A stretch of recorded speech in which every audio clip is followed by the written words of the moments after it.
Hello viewers, my name is Adam. And I'm Aaron. This is Sigame Productions. For you, another anime review. So we had this one on the burners for quite some time, but I think it's about, that point where we go ahead and review it, and we're talking about Hunter x Hunter. Hunter x Hunter is the long ongoing manga that's still ongoing because of many hiatus. To the point that it gets itself its own a nickname of hiatus.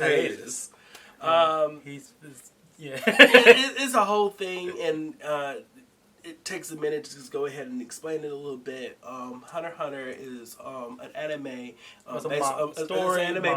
story manga that's based off of the works from the same creator of Yu Hakusho, Yoshihiro Togashi. Absolutely adore their work. It's just incredible. They have a knack for bringing in very in-depth spiritual and immersive worlds within their storytelling. And also really fleshed out characters that are highly relatable. So going into the storylines of what we're talking about for Hunter x Hunter. Hunter x Hunter, it had two different types of anime adaptations. Both was aired during the time of the manga. Manga's still not done yet. Yeah. Reiterate again. And what both animes were able to cover is that, for the most part, Hunter x Hunter revolves around the character of Gon Freaks. Gon is an interesting anime protagonist from the point of view that, unlike many others that had this particular main drive or one particular focus for throughout their entire journey, Gon is very much a character that's built on the notion of exploration and momentary goals when he reaches them, as if they are only put there so that he is increasing himself as a more well-rounded individual. Not to say that the Gon Freaks does have a particular goal in mind. That's especially the initial through line throughout the whole series, from where it begins, is that he is in search of his father. But it's not because of the mere fact that he is, in the sense of searching for his father because he generally just wants to know who he is. It's from the point of view that his father is an obstacle that poses a unique challenge and aspect of surprises that he is willing to attain. And through much of the many story arcs that are involved, Gon accomplished this right when he's about to follow in his father's footsteps in becoming a hunter. Now, a hunter in this particular world is a profession that comes with many boons, but even greater responsibilities. There are quite various versions of hunters or classifications for hunters in the world of Hunter x Hunter, and they all span from the concept of individuals attaining the rank through a specialized system. And essentially, what it does is becoming a hunter.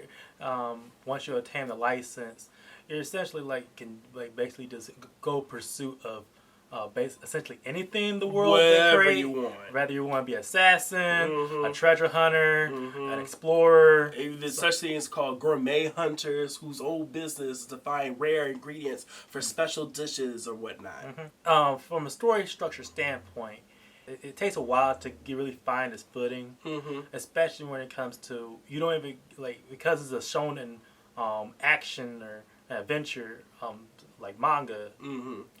It gets to a point after the first two initial long character and exploration story parts, where it introduces the power system that's more familiar to other stories in this genre. Once it gets to the point, it does become much more of a binge-worthy show. And even when it's got to a binge-worthy show, each story arc of where it takes you shifts in tones and also styles. Now, this shift in tones is a unique thing for Hunter x Hunter in the concept that at first this feels like it was a very lighthearted action adventure series where anybody could just jump in and you could gain something from it. But very abruptly at certain part in the story, it really shifts into a very darker and more deconstructive type of series in which yeah. It really flips a lot of the familiar trappings of what you expect from other like IPs within the same field. The anime adaptation that we're talking about most is the Madhouse 2011 adaptation. It ends at a point where the series could actually just like if you're satisfied with the ending of the show, then you can stop there. But it does allude to even more stories going forward, which are still being made as we and fleshed out. Yeah, and I would absolutely love to see those stories fleshed out. But again, that's for a later date. We're mostly going to be focusing on the chapters that were expressed and adapted in the anime. So we'll only be talking about from the Hunter Provision arc all the way down to the Hunter election arc. Yes, and basically the character development that retained within those stories. Gon Freaks, for the most part, like when he first adapted, first is seen through most earlier arcs in the story. He was like a blank slated, naive character, just full of vigor and wants to explore. Many other main protagonists are like that, so was nothing necessarily new or unique at the start until you get to much more later stories in the chapter where it does take more of a... He becomes more of a unique aspect of an anime character right around, I would say, the tournament arc that takes place, and then into Chimera Ant arc. Those ones really fleshed out Gon as a character. But it's not just about Gon. He has other individuals that join him on this journey as well. Gon's best friend in the series is Killua. Yep. Killua, what was it? Killua Zoldyck. Yeah, Zoldyck, I'm sorry. Yes. From the Steam Zoldyck family, which is, for him case, a family of top tier assassins. He is the second to youngest child in that family. And his story I find more interesting than Gon's. Gon's more of like a good supporting to what Killua grows to be in the series, as he's basically was a character who is trying to find his own self-worth and value and what his life can be like outside of that assassin family. Exactly. From him, you have the character of Karapika. So, Karapika, he, from the start, you'll feel like he's more of the person in the group, and when we first start off, at the centerfold person of the character who will like try and ground the other, his peers. Yep. He has his own backstory that is further explored, and when it gets more interesting once they start developing his more unique aspects when the show introduces his power system of Nin. Yes. And basically and goes more into detail about his backstory, which for Karapika's case is a lone Avengers storyline where he has trying to be on this quest of becoming a hunter and basically obtaining all these type of resources so that he can avenge his clan, which was murdered by a group of murderous thieves called the Phantom Troop. And his storyline is very much centered on that case of gaining revenge from these individuals that has wronged him and his clan.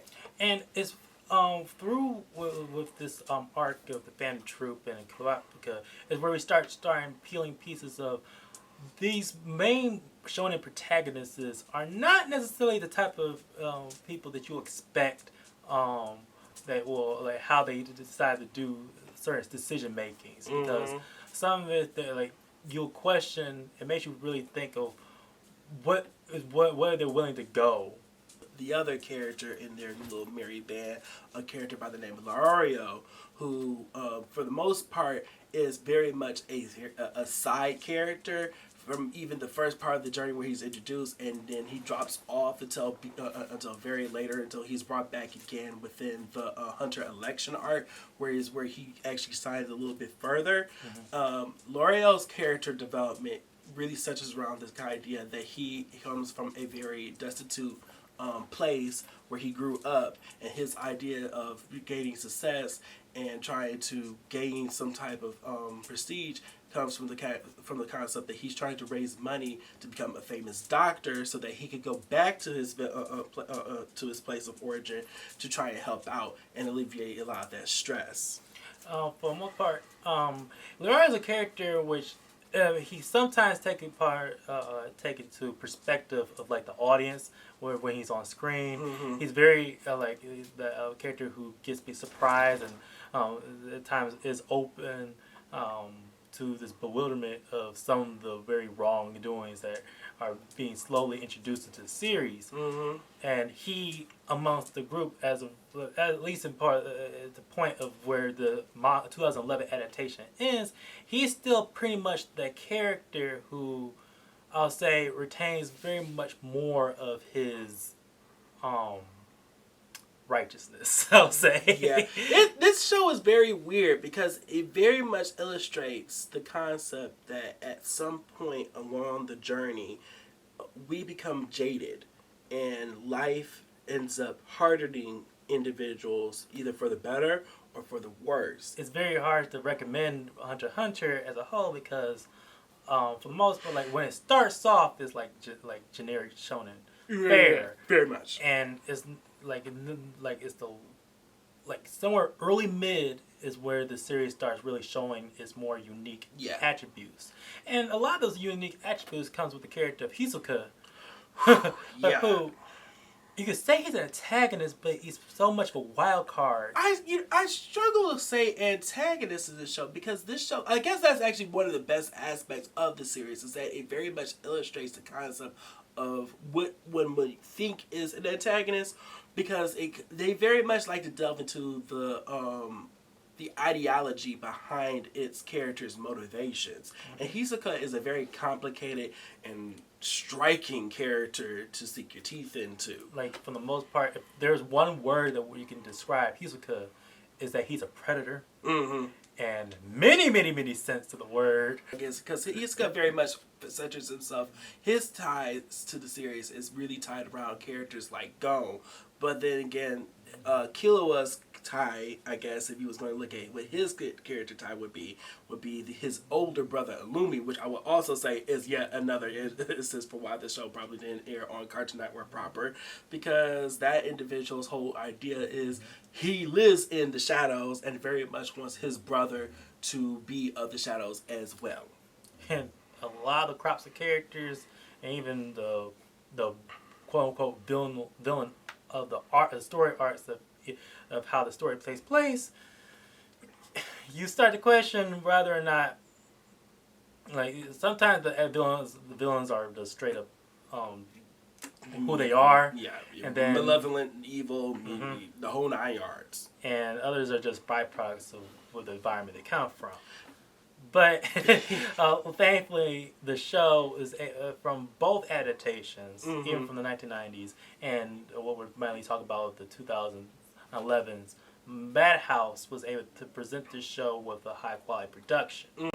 Not to say that the other one didn't have great animation behind it as well, or production value. It did, actually. I like the aesthetics of the original older series, and I love the aesthetics that came from the newer one. It's very much a pick and pull or situation.